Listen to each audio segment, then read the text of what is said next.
15 engineers tried and failed, but his nanny solved it in 30 seconds. What the single dad CEO did next.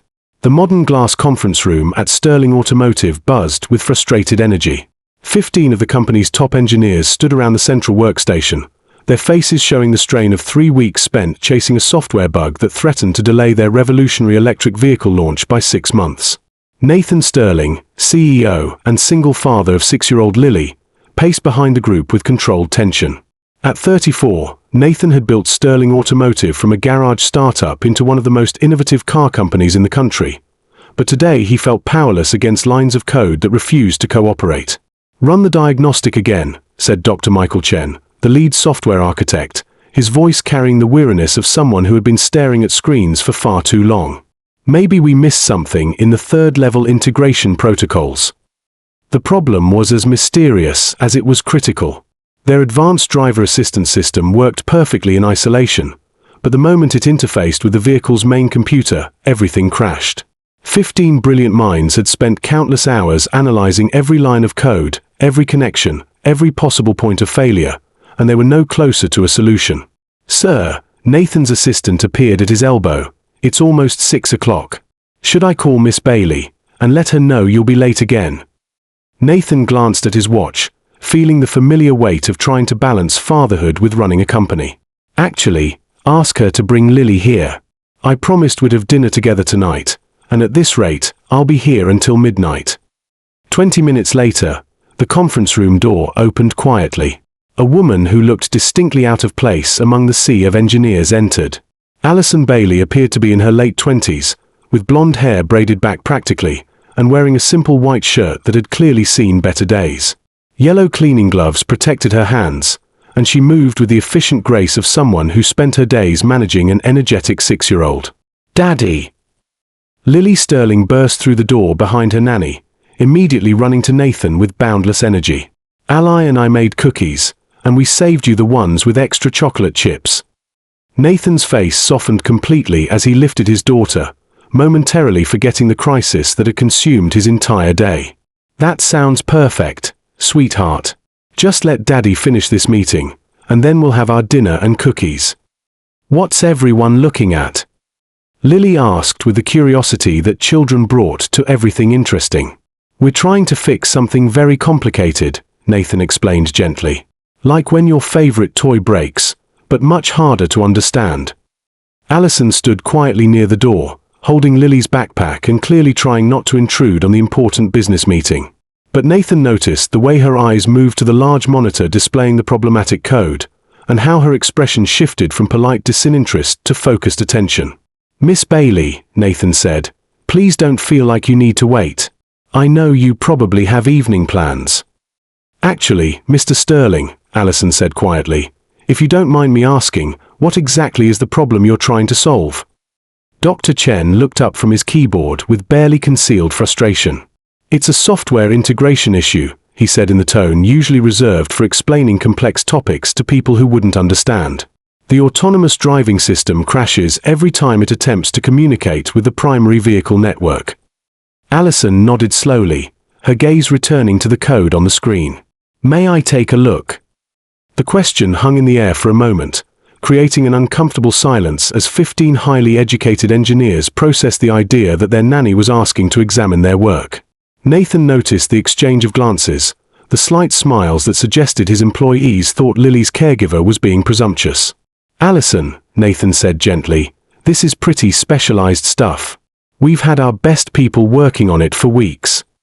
"I understand," Alison replied, her voice carrying a quiet confidence that made Nathan look at her more carefully. "But sometimes fresh eyes see things that familiarity misses. Would it hurt to let me look for just a moment?"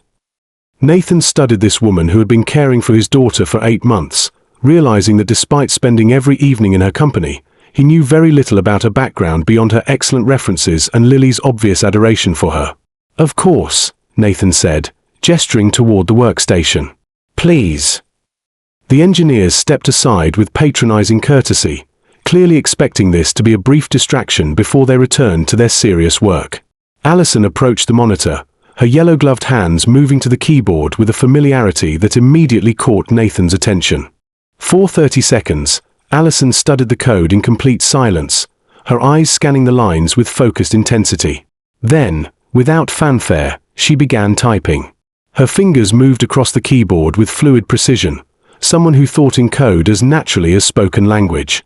Within moments, she had navigated to a section of the program that the engineers had examined countless times, but she was looking at something specific, something that had apparently escaped their notice. "Here," Allison said quietly, pointing to a particular line of code.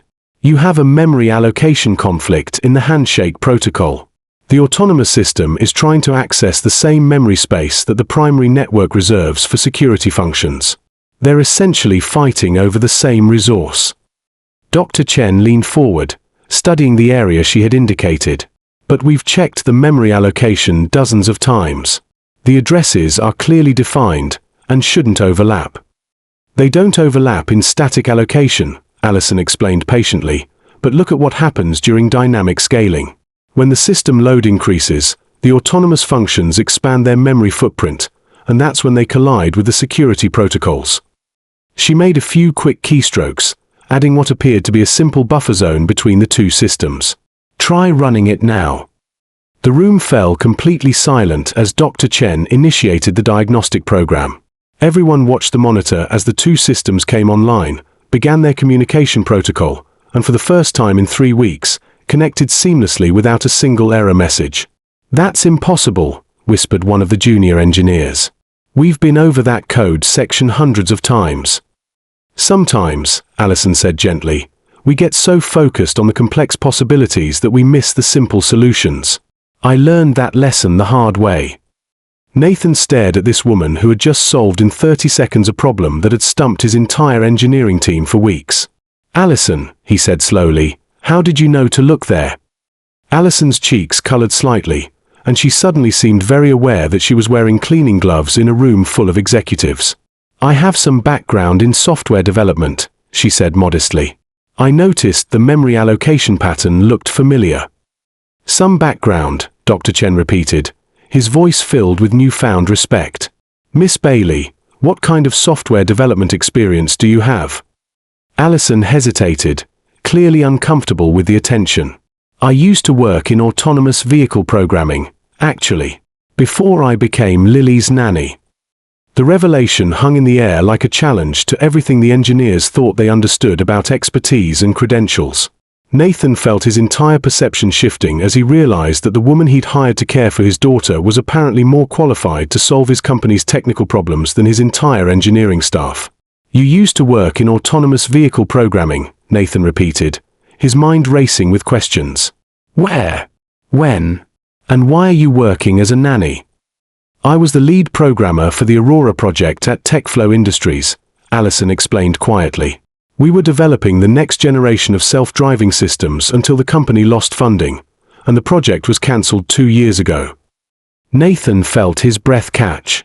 The Aurora project had been legendary in automotive circles, a cutting-edge program that had promised to revolutionize autonomous driving before disappearing suddenly from the industry landscape. "You were lead programmer for Aurora." Dr. Chen's voice carried a mixture of awe and disbelief. "That was some of the most advanced AI integration work anyone had ever attempted." "It was," Allison agreed sadly. "But when TechFlow went under, all of us Aurora team members became essentially unemployable. The project was so specialized that our skills didn't translate to other companies, and the industry rumors about why the project failed made it impossible to get interviews elsewhere." Nathan was beginning to understand. "So you took the nanny position because you needed work?" "I took the nanny position because I love working with children, and because Lily reminded me that there are more important things in life than writing perfect code," Allison said, her voice growing stronger. "I have a master's degree in computer science and 5 years of autonomous vehicle experience, but I also have a 6-year-old who thinks I'm the best cookie maker in the world.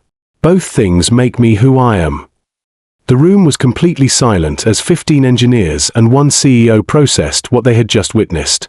Nathan looked at this remarkable woman who had been living in his house, caring for his daughter, and apparently carrying the knowledge to solve his company's most critical problems, all while wearing yellow cleaning gloves and worrying about homework and bedtime stories. "Allison," Nathan said carefully, "would you be interested in a different kind of position here at Sterling Automotive?" Alison glanced at Lily, who had been watching the entire exchange with wide-eyed fascination.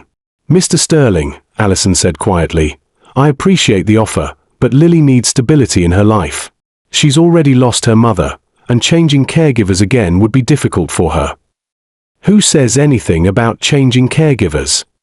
Nathan replied, his mind already working through possibilities. "What if we created a position that allowed you to do both? Chief of Autonomous Systems Development, with a schedule that ensures you're still here when Lily gets home from school." The offer that Nathan extended to Alison revolutionized not just her career, but the entire culture at Sterling Automotive.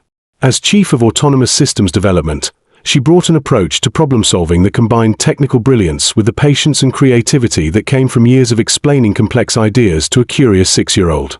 But more importantly, she continued as Lily's caregiver, creating a unique situation where the company's most innovative engineer was also the person who helped with homework, organized playdates, and made chocolate chip cookies for important business meetings.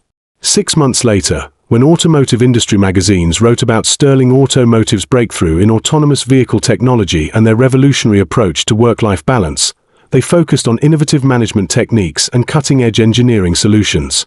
But Nathan always smiled when he read those articles, knowing that the real story was much simpler and much more human. Sometimes the most valuable expertise comes not from the people with the most impressive titles, but from those who understand that solving complex problems requires both technical knowledge and the wisdom that comes from caring for what matters most. And sometimes the best business decisions happen when we recognize that the most important qualifications aren't always the ones listed on a resume, but the ones that come from understanding that brilliance often wears yellow gloves, and measures success not just in code that works, but in children who feel loved and secure. In a world that often mistakes credentials for capability, Alison Bailey had reminded everyone at Sterling Automotive that the most innovative solutions often come from people who see problems differently, not because they lack expertise, but because they understand that the most important systems we build are the ones that support human connection, growth, and the recognition that everyone deserves to be valued for the full range of their gifts.